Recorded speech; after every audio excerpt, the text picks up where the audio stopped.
இது இங்கு வேலை கிடைக்கும் பகுதி. இன்று நாம் பேச இருக்கும் தலைப்பு ரப்பர் தொழிலில் உள்ள ரப்பர் துறையில் உள்ள வேலை வாய்ப்புகள் என்ன, படிப்புகள் என்ன என்பது போன்ற விளக்கங்களை தருவதற்காக நமது நிலையத்திற்கு வருகை புரிந்துள்ளார் சுகா வேலைவாய்ப்பு நிறுவனத்தினுடைய இயக்குனர் மற்றும் நிறுவனர் திரு சுகவனம் ஐயா அவர்கள். வாருங்கள் நேயர்களே, அவரோடு கலந்துரையாடலாம். வணக்கம். வணக்கம். ரப்பர் துறையை பற்றி இன்னைக்கு நம்ம பேச போகிறோம் சார். பொதுவாக இதற்காக தனிப்பட்ட முறையில் பிரத்யேகமான படிப்புகள் என்னென்ன இருக்குது, இதற்கு ஒரு மாணவன் தயார் செய்ய வேணும் அப்படின்னா அவன் என்ன வகையான படிப்புகளை தேர்ந்தெடுக்கணும்? இப்போ இந்த ரப்பர் துறை அப்படின்னு சொன்னோம் பார்த்தீங்கன்னா, இந்த ரப்பர் வந்து ஒரு மென்மையான ஒரு பொருள், அதில் பல உபயோகங்கள் இருக்குது. இது இயற்கையாகவே கிடைக்கக்கூடிய ஒரு பொருள். இந்த ரப்பர் எப்படின்னு பார்த்தீங்கன்னா கிட்டத்தட்ட பல வருடங்களாக மனித உபயோகத்தில் இருக்குது. சொல்லப்போனால் கிமு 1600லேருந்தே இது வந்து மனிதன் கண்டுபிடிச்சாச்சு. ரப்பர் மரங்களை அந்த பட்டையில் அறுத்து விட்டு அந்த அதில் வடியும் பால் தான் ரப்பர். அதை வந்து கலெக்ட் பண்ணி லேட்டெக்ஸ் அப்படிங்கிற பொருள், அதுக்கப்புறம் அதை பல்வேறு பதப்படுத்தல் மூலமாக நம்ம உபயோகப்படுத்தக்கூடிய ரப்பராக உபயோகப்படுத்துகிறோம். இதுக்கு பல்வேறு லெவல்ஸ் இருக்குது. ஒவ்வொரு லெவல்லையும் அவங்க அடுத்தடுத்து வரத்துக்கு தான் இதில் நிறைய வேலை வாய்ப்புகளும் இருக்குது, உற்பத்திகளும் இருக்குது. ஸோ அந்த உற்பத்திகள் பார்த்திங்கன்னா பல்வேறு படிப்புகள் இருக்குது.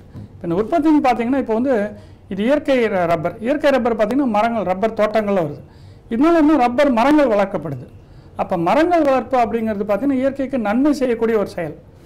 இயற்கைக்கும் ஒரு நன்மை கிடைக்குது, அதே மாதிரி இந்த தொழில் விருத்தியும் அடையுது. ஸோ அந்த தொழில் விருத்தியில் வந்து அதில் கிடைக்கிற பொருட்கள் வந்து இயற்கை ரப்பர் பல்வேறு பொருட்களை உற்பத்தி பண்ணுறதுக்கு பயன்படுது. அந்த மாதிரி வந்து இந்த தொழிலில் வந்து தொடர்ந்து வாய்ப்புகள் இருக்குது. அதே மாதிரி இயற்கையோடு இயைந்து போகக்கூடிய ஒரு தொழில், அதுதான் இந்த தொழிலுடைய ஒரு பெரிய பெருமை. இப்போ நான் கேட்டது என்னன்னா, இதற்கான படிப்புகள் என்ன இருக்கு? இன்ஜினியரிங் இல்லை பிடெக், பிஇ அந்த மாதிரி படிப்புகள், குறிப்பிட்ட படிப்புகள் இதற்கான குறிப்பிட்ட படிப்புகள் இருக்குது. இதில் பார்த்தீங்கன்னா பிஇ ரப்பர் இன்ஜினியரிங் அப்படின்னு இருக்குது. அதில் அது ரப்பர் சம்மந்தப்பட்ட இன்ஜினியரிங் விஷயங்களை சொல்லிக் கொடுப்பாங்க. அப்புறம் rubber technology, BTech rubber technology இருக்குது. அதே மாதிரி இப்போ நம்ம மெட்ராஸ் இன்ஸ்டியூட் ஆஃப் டெக்னாலஜி அப்படிங்கிறதுல நம்மளுடைய சென்னையில் இருக்குது. அதில் பார்த்தீங்கன்னா பிடெக் வந்து ரப்பர் அண்டு பிளாஸ்டிக் டெக்னாலஜி கலந்து வச்சுருக்காங்க. இன்னும் ரெண்டுமே பார்த்தீங்கன்னா இப்போ இயற்கை ரப்பரை பற்றி நம்ம பேசிகிட்டு இருந்தோம். இந்த இயற்கை ரப்பர் அப்படிங்கும்போது அப்போ செயற்கை ரப்பர் ஒன்று இருக்குது அப்படிங்கிறது தான் உண்மை. அது எப்படின்னு கேட்டிங்கன்னா, செயற்கை ரப்பர் மனிதன் கண்டுபிடித்தது. இயற்கையாக அந்த ரப்பர் வந்து நம்ம சொன்ன மாதிரி 3600 ஆண்டுகளாக மனிதன் உபயோகப்படுத்தி வராங்க. அந்த காலத்தில் பார்த்தீங்கன்னா ரப்பர் வந்து அது மென்மையான பொருள், அது வந்து காலில் முள்ளுகளுக்கு குத்தாது அப்படிங்கிறது அந்த காலத்திலே அறிஞ்சு போர்க்களத்தில் போகும்போது வீரர்களே வந்து ரப்பர் காலணிகள் அணிஞ்சிட்டு போயிருக்காங்க. அதில் வந்து ஷூவெல்லாம் செஞ்சு பண்ணி போட்டு போயிருக்காங்க. ஸோ அன்னிலேருந்து இன்னி வரைக்கும் பார்த்திங்கன்னா அது வந்து செப்பல் அண்டு ஷூக்கு வந்து ரொம்ப பயன்படுது. செருப்பு தயாரித்தலில் உங்களுக்கு ரப்பருடைய உபயோகம் மிகவும் அதிகமாக இருக்குது. ஏன்னா அதனுடைய தன்மை என்னென்னா இயற்கையான பொருள் அப்படிங்கிறதுனால காலுக்கும் வந்து குளுமையாக இருக்குது, நீரையும் உறிஞ்சக்கூடியதாக இருக்குது, அதே சமயம் பாதுகாப்புள்ளதாகவும் இருக்குது. முள் கல் குத்தாமல் அந்த மிருதுவான தன்மை இதெல்லாம் இருக்கிறதுனால இது தொடர்ந்து இருக்குது. இந்த செயற்கை ரப்பர் பார்த்திங்கன்னா பெட்ரோலியம் ப்ராடக்ட்லேருந்து வருது. ஸோ இது எல்லாமே ரப்பர் டெக்னாலஜியில் சொல்லித்துருவாங்க. இப்போ பிடெக் ரப்பர் டெக்னாலஜியில் என்ன சொல்லித்துருவாங்கன்னா, ஒரு இயற்கை ரப்பர் எப்படி வரும், செயற்கை ரப்பர் எப்படி வரும், அந்த ரப்பருடைய உபயோகங்கள் என்ன, அதை பயன்படுத்தி என்னென்ன பொருட்கள் உற்பத்தி செய்ய முடியும், அந்த துறையில் வந்து வேலைக்கு போகிறதுக்கு அந்த தொழில் நுணுக்கங்களை வந்து கற்று தருவாங்க. இப்போ இளநிலையில் வந்து பிடெக், பிஇ ரப்பர் டெக்னாலஜி அப்படின்ற மாதிரி இருக்குது. இது முதுநிலையில் என்ன இருக்குது? முதுநிலை படித்த பிறகு இதனுடைய வேலை வாய்ப்பு எந்த அளவுக்கு இருக்குது? எம்டெக் ரப்பர் டெக்னாலஜி இருக்குது. எம்டெக் ரப்பர் டெக்னாலஜி பார்த்தீங்கன்னா இதில் இன்னும் அட்வான்ஸ் லெவல், பழைய ரிசர்ச் லெவலாகவும் போயிட்டுருக்காங்க. ஈவன் பிஹெச்டியும் பண்ணுறாங்க, பிஹெச்டின் ரப்பர் டெக்னாலஜியும் பண்ணிட்டுருக்காங்க.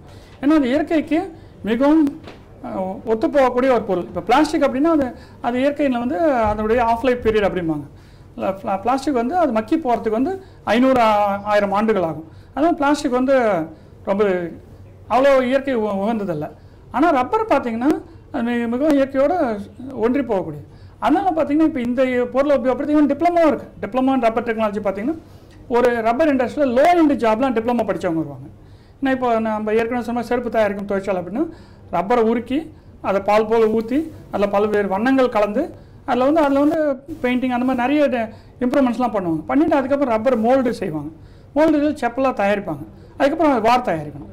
அதுக்கப்புறம் பார்த்திங்கன்னா அந்த செப்பல் கட் பண்ண விஷயங்களை வந்து பேக்கிங் மெட்டீரியலாக கூட உபயோகப்படுது. இது மாதிரி ஒவ்வொரு துறையிலையும் பார்த்திங்கன்னா அதுக்கு உண்டான உபயோகங்கள் இருக்குது. ஸோ அந்த உபயோகங்களில் வந்து இந்த படிப்பு படித்தவர்களுக்கு தொடர்ந்து வேலைவாய்ப்புகள் வந்துகிட்ருக்கு.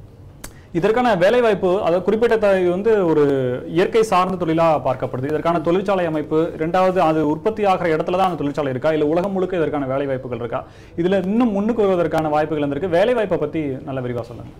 இப்போ இந்த வேலைவாய்ப்பு அப்படின்னு பார்த்தீங்கன்னா இப்போ வந்து இது வந்து அது மட்டும் இல்லை, இந்த மருத்துவத்துறையிலையும் பயன்படுது. மருத்துவத்துறை அப்படின்னு பார்த்தீங்கன்னா கையுறைகள், அதே மாதிரி ஆண்களுடைய கருத்தடை சாதனங்கள், ஆணுரைகள் இதெல்லாம் இயற்கை ரப்பரில் பயன்படுத்துகிறேன். ஏன்னா இது மனிதர்கள் வந்து அவங்க அணிந்து கொள்ளக்கூடிய பொருட்கள் அப்படின்னு பார்க்கும்போது இதனுடைய உபயோகம் வந்து மிகவும் அதிகமாக இருக்குது. ஸோ அதனுடைய உற்பத்தியும் அதிகமாக இருக்குது. அப்போ வந்து அந்த quality of the rubber, fine rubber அப்படிம்பாங்க, மிகவும் தரமான ரப்பர், அதாவது மருத்துவ உபயோகத்துக்கு தகுந்த மாதிரி அந்த அளவுக்கு குவாலிட்டியாக பண்ணுறதுக்கு உண்டான ஆராய்ச்சிகள் தொடர்ந்து வருது. இதில் பயோடெக்னாலஜி படித்தவங்களும் வராங்க. ஸோ ஒரு பயோடெக்னாலஜி படித்தவங்க ரப்பரை வந்து எப்படி மிகவும் மேம்படுத்த முடியும், இந்த மேம்படுத்திய ரப்பர் தான் வந்து மனித உபயோகத்துக்கு உதவியாக இருக்கும். ஸோ அந்த மாதிரி கையுறைகள், ஆணுரைகளும் அந்த மாதிரி கேட்டகரியில் வரதுனால அது நிறைய கன்சம்ஷன் இருக்குது. அது மாதிரி ரப்பர் பேண்டு, ரப்பர் பேண்ட் உற்பத்தி பார்த்திங்கன்னா நம்ம எல்லா பொருளுமே பேக் பண்ணுறதுக்கு ரப்பர் பேண்ட் உபயோகப்படுது. இந்த உபயோகம் வந்து பல வகையில் இருக்குது. இதற்கான வேலை வாய்ப்பு அதை பர்டிகுலராக அது இப்போ இந்த உபயோகம்னு சொல்லும்போது அந்த உபயோகிக்கக்கூடிய பொருட்கள் தயாரிக்கும் தொழிற்சாலைகள் உண்டு. அப்போ அந்த தொழிற்சாலையில் எல்லாருக்குமே வேலை உண்டு. அங்கே தான் அந்த வேலைவாய்ப்பு வருது. இப்போ ரப்பர் டெக்னாலஜி படித்தவங்க இப்போ மெடிக்கல் ப்ராடக்ட்ஸ் அப்படின்னு சொன்னாங்கன்னா, இப்போ இந்த கையுறைகள், ஆணுரைகள்னா அந்த இடத்துல போகும்போது அது எப்படி தயாரிக்கிறது, அந்த நுணுக்கங்கள் என்ன, மேலும் அபிவிருத்தி எப்படி பண்ண முடியும், அது போன்ற விஷயங்களை அவங்க ஆராய்ச்சியும் உண்டு, உற்பத்தியும் உண்டு. உற்பத்திக்கும் அவங்களுடைய பங்களிப்பு உண்டு, அதே மாதிரி ஆராய்ச்சிக்கும் அவங்களுடைய பங்களிப்பு உண்டு. அதனால் இந்த உபயோகங்கள்லாம் நமக்கு வந்து கண்ணுக்கு தெரியாமல் ரப்பர் பொருட்கள் பார்த்திங்கன்னா பல இடங்கள் உபயோகப்படுத்திட்டு இருக்கோம். ரப்பர் டயர் இப்போ வந்து வாகனங்கள் இல்லாத மனிதர்களே கிடையாது. உலகம் முழுக்க கோடிக்கணக்கான வாகனங்கள் போயிட்டுருக்கு. அத்தனைக்கும் ரப்பர் டயர்கள் செஞ்சு தான். அதுக்கு பல ரப்பர் கம்பெனிகள் இருக்குது, ரப்பர் டயர் கம்பெனிகள். அந்த டயர்லேயே பார்த்தீங்கன்னா அது வெறுமனே அப்படியே ரப்பரை ஊற்றினா வராது. அதில் வந்து ஒரு துணி போன்ற பொருள் இருக்குது. அதில் வந்து நைலான் டயர் கார்டு அப்படிம்பாங்க. அதுக்கப்புறம் வந்து ஸ்டீல் ரேடியல் டயர் கார்டு அப்படிம்பாங்க. அதெல்லாம் வச்சு அந்த ரப்பர் டயர்களை உற்பத்தி பண்ணும். அதே மாதிரி அந்த முடிந்து போன ரப்பர் டயர்களை வச்சு பல்வேறு பொருட்களை உபயோகம் பண்ணுறாங்க, உற்பத்தி பண்ணுறாங்க. மிதியடிகள் பார்த்தீங்கன்னா அது பழைய ரப்பர் டயர்களை உபயோகப்படுத்தி ரீசைக்ளிங், அது மாதிரி ரப்பரை உருக்கி பலவித புது பொருட்கள் தயாரிக்கிறாங்க, பழைய ரப்பரை உருக்கி. இந்த மாதிரி விஷயங்களையும் வேலைவாய்ப்புகள் இருக்குது. ஒவ்வொரு நிறுவனத்தையும் பார்த்தீங்கன்னா இந்த மாதிரி லட்சக்கணக்கான தொழிற்சாலைகள் உலகம் முழுக்க இருக்குது. அந்த தொழிற்சாலைகளில் பார்த்தீங்கன்னா ரப்பர் படித்தவர்களுக்கு வேலைவாய்ப்பு இருக்குது. சில வந்து லோ எண்டில் வந்து ரப்பர் படிக்காதவங்களுக்கும் வேறு வேலைவாய்ப்பு இருக்குது. இந்தியா வந்து பொதுவாக ரப்பரை ஏற்றுமதி செய்யும் நாடாக இருக்குது. அதில் கிட்டத்தட்ட 95% கேரள மாநிலத்தில் விளையக்கூடிய இயற்கை ரப்பர் தான் ஏற்றுமதி. அதாவது இந்தியாவுடைய உற்பத்தியில் 95% கேரள மாநிலம் ஆகுது. கேரளா மாநிலத்தை சேர்ந்த தமிழ்நாட்டு மாநிலமான மாவட்டமான கன்னியாகுமரியிலும் ஒரு கணிசமான அளவு உற்பத்தி செய்யப்படுது. இப்போ 95% கொண்ட கேரளாவில் ரப்பர் உற்பத்திக்கான தொழிற்சாலைகள் எந்த அளவுக்கு இருக்கு? ஒருவேளை வேலை வாய்ப்பு அங்கே அபரிமிதமாக இருக்கிறதுக்கான வாய்ப்பு இருக்கா? இன்னும் சொல்ல போனால் வரும் காலங்களில், ஏன்னா இது ஒரு மரத்துல இருந்து எடுக்கக்கூடிய ஒரு இயற்கையான பொருள், இதை உடனே இன்னைக்கு வச்சு நாளைக்கு நம்ம பெரும்பான்மையாக அதாவது உற்பத்தி பண்ணிட முடியாது. அந்த மரம் வளர்வதற்கான காலநிலை இருக்குது, அதற்கான சூழல் வேணும் நமக்கு. அந்த தட்பவெப்ப நிலை, தண்ணீர், வெப்பநிலை, இது எல்லாமே பொறுத்து தான் அந்த மரம் வளர்வதற்கான ஏதுவாக இருக்குது. இது பிற்காலங்களில் இதனுடைய தேவை அதிகரிக்கும் போது இதை உற்பத்தி செய்யக்கூடியதற்கான அதிகரிப்பும் எந்த அளவுக்கு வலுப்பெறுவதற்கான வாய்ப்பு இருக்குது? இப்போ இந்த ரப்பர் பொருட்கள் பார்த்தீங்கன்னா, இப்போ ரப்பர் மரங்கள் வந்து கேரளாவில் இருக்குது. ரப்பர் மரங்கள் வந்து நல்ல மழை பகுதிகள் தான் வளரும். அதனால தான் கேரளாவில் இருக்குது, மலேசியாவில் இருக்குது, தாய்லாந்தில் இருக்குது. இந்த மாதிரி அடர்ந்த காடுகள், நிலநடுக்கோட்டு காடுகள், நம்ம இந்த மாதிரி ட்ராபிக்கல் ஃபாரஸ்ட், இந்த மாதிரி இடங்களில் ரப்பர் பொருட்கள் வளருது. கேரளாவில் வந்து அது ஒரு பெரிய இண்டஸ்ட்ரியாக கொண்டு வந்துட்டாங்க. அதே மாதிரி பார்த்திங்கன்னா இந்த ரப்பருடைய தேவை பார்த்திங்கன்னா மிகவும் அதிகமாக இருக்குது. அதாவது ரப்பருடைய தேவை மனிதனுக்கு பார்த்திங்கன்னா இயற்கை ரப்பர் வந்து இப்போ செயற்கை ரப்பர், இயற்கை ரப்பர் ரெண்டுமே வந்தாச்சு. இயற்கை ரப்பர் வந்து மனிதனோட தேவை 1/3 தான் ஃபில்லப் பண்ணுது. 3/1 பாகம் தான் இதால் கொடுக்க முடியுது. மீதி 2 பாகத்தை வந்து சிந்தட்டிக் ரப்பர் தான் கொடுத்துட்டு இருக்கு. அதனால இந்த சுற்றுச்சூழலுக்கு மாசு, சுற்றுச்சூழலுக்கு மாசு. ஆனால் இதில் என்ன ஒரு அட்வான்டேஜ்னா, உங்களுக்கு மரங்கள் வளர்ப்ப மிகவும் ஊக்குவிக்க முடியக்கூடிய தொழில் இது. ஆனால் எல்லா காலநிலையிலையும் எல்லா இடங்கள்லையும் இது வளரக்கூடிய தாவரமா மரமா இல்லை. அதனால நம்ம மேற்கொண்டு ஒரு குறிப்பிட்ட அளவுக்கு மேலே இதை உற்பத்தி பண்ண முடியாது கிடையாது. இப்போ என்ன ஒரு பிரச்சனை வருதுன்னா, அதாவது அந்த வளரக்கூடிய பகுதிகளிலேயே இப்போ கேரளாவில் வந்து வளருதுன்னு சொல்கிறோம், மலேசியாவில் வளருதுங்கிறோம், தாய்லாந்தில் வளருதுங்கிறோம், நிலநடுக்கோடு காடுகளில் வளருதுங்கிறோம். ஆனால் அந்த வளரக்கூடிய பகுதிகளில் மனிதனுடைய ஆக்கிரமிப்பு, மற்ற பயன்பாடுகள், அந்த மாதிரி மற்ற பயன்பாடுகள் வந்து நம்ம நிலத்தை அழிக்கிறோம், காடுகளை அழிக்கிறோம். இந்த அழிவதற்கான சூழல் இருந்தும் மனிதனுடைய வீடு கட்டுறது, வேற பணப்பயிர்களை உபயோகப்படுத்துறதுனால இதை அழிக்கிறோம். அந்த மாதிரி அழிக்கிறோம். அதே மாதிரி இந்த தொழிலில் பார்த்தீங்கன்னா அந்த மரம் வளர்ப்பு அப்படிங்கிறதுல ஏற்கனவே நம்ம சில முறை டிஸ்கஸ் பண்ணியிருக்கோம். இந்த மரங்கள்லேருந்து வரக்கூடிய ஆக்சிஜன் வேறு எதாலுமே கொடுக்க முடியாது. அதனால தான் மரங்களை தெய்வமாக சொல்கிறோம். அந்த தெய்வீக ஒரு தொழில் அப்படின்னே இந்த தொழிலுக்கு ஒரு முக்கியத்துவம் கொடுக்கும். அதான் இந்த தொழில் நடக்கணும் அப்படிங்கிறது நம்ம என்ன பண்ணுவோம், ரப்பர் மரங்கள் வைப்போம். ரப்பர் மரங்கள் வைக்கும்போது இயற்கைக்கு நிறைய மரங்கள் கிடைக்கும். நிறைய மரங்கள் கிடைக்கும் போது மனிதனுக்கு சுவாச காற்று சமச்சீராகும். ஸோ அப்போ மனிதனுடைய உயிர் மூச்சை கொடுக்கக்கூடிய ஒரு தொழிலாகவும் இது பார்க்கணும். ஸோ ஸோ அந்த ஆங்கிளில் தான் இப்போ வந்து இந்திய அரசு, தமிழ்நாடு அரசு, கேரள அரசு போன்றவர்கள் இந்த தொழிலை வந்து ஊக்கப்படுத்திட்டு வராங்க. அதே மாதிரி பார்த்திங்கன்னா முன்ன வந்து இலங்கை சண்டையெல்லாம் நடந்த போது இலங்கை அகதிகளுக்கு பெரும்பாலும் வேலை கொடுக்கக்கூடிய ஒரு தொழில் அந்த வந்து ரப்பர் தொழில். ரப்பர் தோட்டங்களை போய் வேலைக்கு சேர்ந்தாங்க. ஆமா, இது வந்து ரப்பருடைய விலையிலேயே இது மாறுபடுது. பாத்தீங்கன்னா கேரளாவில் பாத்தீங்கன்னா 120, 100 அந்த மாதிரி இருக்கு. தமிழ்நாட்டில் பாத்தீங்கன்னா 150, 160 அந்த மாதிரி இருக்கு. அதுவே வங்காளம், அதாவது மேற்கு நாடுகள்ல பாத்தீங்கன்னா 60 ரூபா 50 ரூபா அந்த அளவுக்கு தான் இருக்கு. இது ஏன் இந்த அளவுக்கு விலை மாறுபடுதுன்னா அங்க வேலை செய்யக்கூடிய வேலையாட்களுடைய கூலியை பொறுத்து தான் இந்த விலை நிர்ணயிக்கப்படுது. ஏன்னா கேரளாவில் எப்பயுமே பாத்தீங்கன்னா இப்ப நான் ஏற்கனவே நம்ம சொன்ன இலங்கை அகதிகள் போய் வேலை பண்ணிட்டு இருக்காங்க. அதே மாதிரி தமிழ்நாட்டு வேலையாட்களும் நிறைய பேர் போய் கூலி தொழிலாளிகள் அங்கே வேலை பண்ணுறாங்க. கன்னியாகுமரியிலும் பண்ணுறாங்க. அதே மாதிரி கன்னியாகுமரி ரப்பர் ஆராய்ச்சி நிறுவனமே இருக்குது. ஸோ இதுக்கு தொடர்ந்து அவங்க ஆராய்ச்சி பண்ணிகிட்டு இருக்காங்க, ரப்பர் பொருட்களை எப்படி மேம்படுத்துறது. ஏன்னா இது வந்து பல பேருக்கு வேலை வாய்ப்பை கொடுக்கக்கூடிய ஒரு தொழிலாகவும் இருக்குது. ஸோ வந்து அந்த ஏழைகளுக்கு வேலை வாய்ப்பு கொடுக்கக்கூடிய, மரம் வளர்க்கக்கூடிய ஒரு இயற்கையை சார்ந்த தொழிலாக வளர்ந்து வருகிறது. இப்போ மாணவர்கள்ட்ட வந்து ரப்பர் தொழிற்சாலை, அதில் உள்ள வேலை அவர் இண்டஸ்ட்ரியலா பார்க்காம அக்ரிலையும் இதுக்கு வேலை வாய்ப்புகள் இருப்பதற்கான வாய்ப்புகள் இருக்கு. இப்போ நீங்க சொன்ன மாதிரி மரம் வளர்ப்பு, அதற்கான நம்ம முன்னெடுப்புகள் எடுத்து இதற்கான காலநிலை எங்க இருக்கு, இது இங்க வளரணும்னா என்ன பண்ணணும், இந்த மண்ணில் இது வளருமான்ற ஆராய்ச்சி பண்ணி ஒரு அக்ரி மாணவன் கூட இந்த ரப்பர் தொழில் எடுப்பதற்கான வாய்ப்பு இருக்கு. பிஎஸ்சி அக்ரிகல்ச்சர், எம்எஸ்சி அக்ரிகல்ச்சர் படிச்சவங்க மேலும் இல்லை டீப் ஆராய்ச்சி, அதாவது ஆழமான ஆராய்ச்சிகள் செய்து இந்த பயிரை வளர்த்து இதில் ஒரு சுவாரஸ்யமான தகவலும் சொல்லணும். ஒரு முறை தாமஸ் ஆல்வா எடிசன் வந்து இந்த ரப்பர் மரங்களை பார்த்தபோது ரப்பர் பால் வேற ஏதாவது மரத்தில் கிடைக்குதா அப்படிங்கிற ஆராய்ச்சியை மேற்கொண்டார். கிட்டத்தட்ட 50,000 மரங்களை அடுத்தடுத்து பார்த்தார். ஒன்றில் கூட இந்த லேட்டஸ்ட் ரப்பர் பால் வரல. அப்போ அவருடைய அசிஸ்டன்ட் கூட கேட்டாங்க, என்ன சார் நம்ம டயத்தெல்லாம் நிறைய வேஸ்ட் அடிச்சிட்டோம், கிட்டத்தட்ட 50,000 மரத்தை அறுத்து பார்த்துட்டோம், ஆனால் நமக்கு இதில் வந்து எதுலேயுமே ரப்பர் பால் கிடைக்கல அப்படின்னு. அப்போயும் அது ஒரு ப்ராஜெக்ட் ரிப்போர்ட், ஒரு திசிஸ் அவர் எழுதினார். என்னென்னா அந்த 50,000 மர வகைகளை வகைப்படுத்தி இந்த 50,000 மரங்களில் ரப்பர் பால் வராது அப்படின்னு எழுதி வச்சார். இதுதான் ஒரு ஆராய்ச்சியினுடைய அடித்தளம். இது வந்து எடிசன் வந்து மிகச்சிறந்த ஆராய்ச்சியாளர். அவருக்கு நிகரான ஆராய்ச்சியாளர் இன்னும் உலகத்தில் பிறக்கலன்னு சொல்லணும். அந்த மாதிரி ஒரு சிறந்த ஆராய்ச்சியாளர், ஒரு தெளிவு நிலை. ஏன்னா அவர் ஸ்கூலுக்கே போல. அவர் பார்த்தீங்கன்னா எத்தனையோ எலக்ட்ரிக்கல் விஷயங்களும் ஆராய்ச்சி பண்ணியிருக்காரு. அவர் ஒரு ஆராய்ச்சியும் பண்ணி ஒரு 50,000 மரங்கள் ஆராய்ச்சி. இதுதான் ஒரு ஆராய்ச்சி மாணவன் அடிப்படை தன்மையாக இருக்கணும். நம்ம எதுலையுமே பாசிட்டிவாக பார்க்கணும். அதில் என்ன ரிசல்ட் வந்தாலும் நம்ம வந்து அது ஒரு அன்பையாக ஆராய்ச்சி நோக்கத்தோட மட்டும்தான் அணுகணும். நம்ம வந்து அந்த நோக்கத்தோடு அணுகி அது எந்த விதமான ஒரு என்ன சொல்றது சார்ந்த கருத்தும் இல்லாமல் அந்த முடிவுகளை தெளிவாக ஏற்றுக்கொண்டு அடுத்து எப்படி செய்யணும் அப்படிங்கிற முயற்சியை நோக்கி பயணித்தால் கண்டிப்பாக எந்த தொழிலும் வெற்றி கிடைக்கும். இந்த ரப்பர் தொழிலும் அவங்களுக்கு சிறந்த வெற்றி கிடைக்கும். இது அரசாங்கத்தினுடைய உதவிகள் இந்த துறைக்கு எந்த அளவுக்கு கிடைக்குது? ரப்பர் உற்பத்தியிலும் சரி, இல்ல ரப்பர் இண்டஸ்ட்ரி என்று சொல்லப்படுகின்ற அதை வேறு பொருளாக மதிப்பு கூட்டுவதற்காக டயர், டியூப் போன்ற பொருட்களை உருவாக்குவதற்கும் இதனுடைய அரசாங்கத்தினுடைய உதவிகள் எந்த அளவுக்கு நமக்கு கிடைக்குது? கண்டிப்பாக இதுக்கு வந்து அரசாங்கம் நிறைய ஊக்கங்களை கொடுத்து வருகிறது. இப்போ வந்து இதுக்கு பார்த்தீங்கன்னா வந்து நம்மளுடைய சிறு தொழில்களும் செய்கிறாங்க. எம்எஸ்எம்இ அப்படின்னு சொல்லப்படுகிற இப்போ ரப்பர் பேண்ட் தயாரித்தெல்லாம் பெரிய லெவல்லையும் செய்கிறாங்க. சின்ன வந்து ஒரு ஸ்மால் ஸ்கேல் இண்டஸ்ட்ரியாகவும் வச்சு பண்ணுறாங்க. அதே மாதிரி வந்து ரப்பர் பேங்கிள்ஸ், ரப்பர் வளையல்கள்னு சொல்லுவாங்க, பெண்கள் அணியக்கூடிய வளையல்கள், அது பண்ணுறாங்க. குறிப்பிடத்தகுந்த பாதுகாப்பு உபகரணங்கள் கூட இந்த இயற்கை ரப்பரால் செய்யப்படுது. ஆமாம், பாதுகாப்பு உபகரணங்கள் அதுவும் பண்ணுறாங்க. அது மாதிரி இட்ஸ் பேட் கண்ட்ரி அப்படிங்கிறது சில இடத்துல வந்து ஒரு இன்சுலேட்டட் கார்மெண்ட்ஸ் அந்த மாதிரி இதை உபயோகப்படுத்துகிறாங்க. இது மாதிரி பல்வேறு உபயோகங்கள் இருக்குது.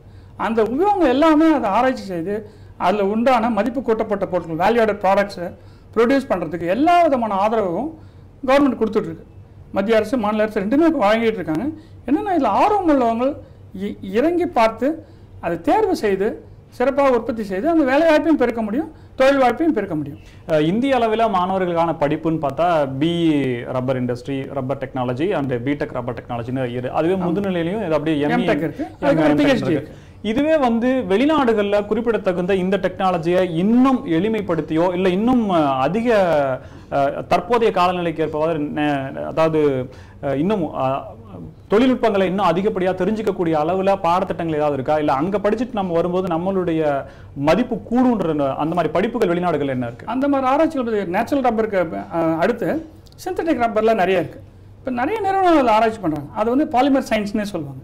அந்த பாலிமர் சயின்ஸில் வந்து ரப்பர்லேருந்து வர பல்வேறு பொருட்கள், ரப்பர் இழைகள், அதில் வந்து துணி நெய்யறது, இந்த மாதிரி டயர் கார்ட் பண்ணுறது, அந்த மாதிரி பலவித தொழில்களில் அவங்க ஆராய்ச்சி பண்ணுறாங்க. டியூபாண்ட் நிறுவனம் பண்ணுது, பல நிறுவனங்கள், பன்னாட்டு நிறுவனங்கள் தொடர்ந்து ஆராய்ச்சி பண்ணுது. அதுக்குன்னா உயர் படிப்புகளும் வெளிநாடுகளும் இருக்குது. ஆர்வமுள்ளவர்கள் படித்தாங்கன்னா நம்ம ஏற்கனவே சொல்கிற மாதிரி இந்த மருத்துவ தொழில் இந்த ரப்பரின் உபயோகம் பல இடங்கள்ல இருக்குது. ஸோ அந்த மாதிரி அதே மாதிரி இந்த ரப்பர் வாஷர்ஸ், புஷ்ஷு, ஆட்டோமொபைல் பார்ட்ஸும் ரொம்ப நிறைய பண்ணுறாங்க ரப்பரில். ஸோ அந்த மாதிரி விஷயங்கள்லையும் ஆராய்ச்சிகள் தொடர்ந்து நடந்துகிட்ருக்கு. அந்த ஆராய்ச்சிகளை வந்து விருப்பப்பட்டவர்கள் மேற்கொண்டு பண்ணலாம். பண்ணால் அவங்களுக்கு வந்து வேலை வாய்ப்பும் இருக்குது, வளர்ச்சியும் இருக்குது.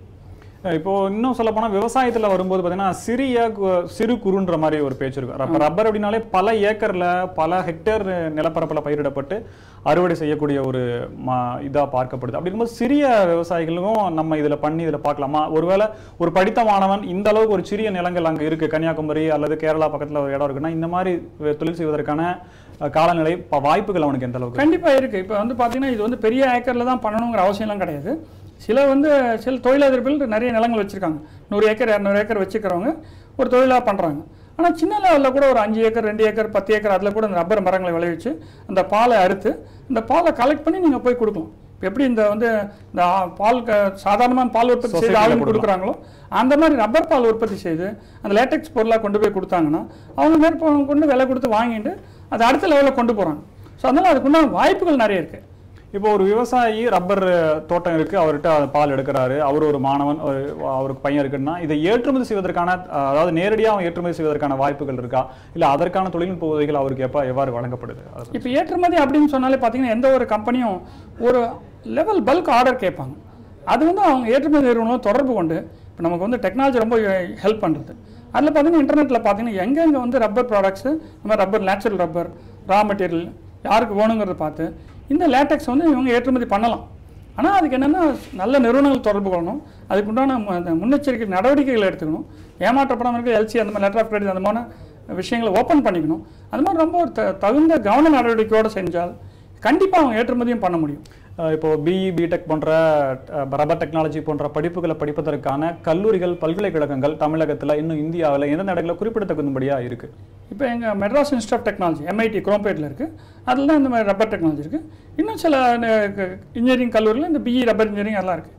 இந்த விஷயங்கள் வந்து அவங்க நெட்டில் சர்ச் பண்ணி பார்த்தாலே கிடைக்கும். இப்போ என்ன ஒரு பெரிய அட்வான்டேஜ்னா இப்போ போய் இவங்க நீங்கள் சொன்ன மாதிரி இப்போ வந்து rubber technology colleges in India அப்படின்னு பார்த்தா அந்த லிஸ்ட்டு வந்துடும்.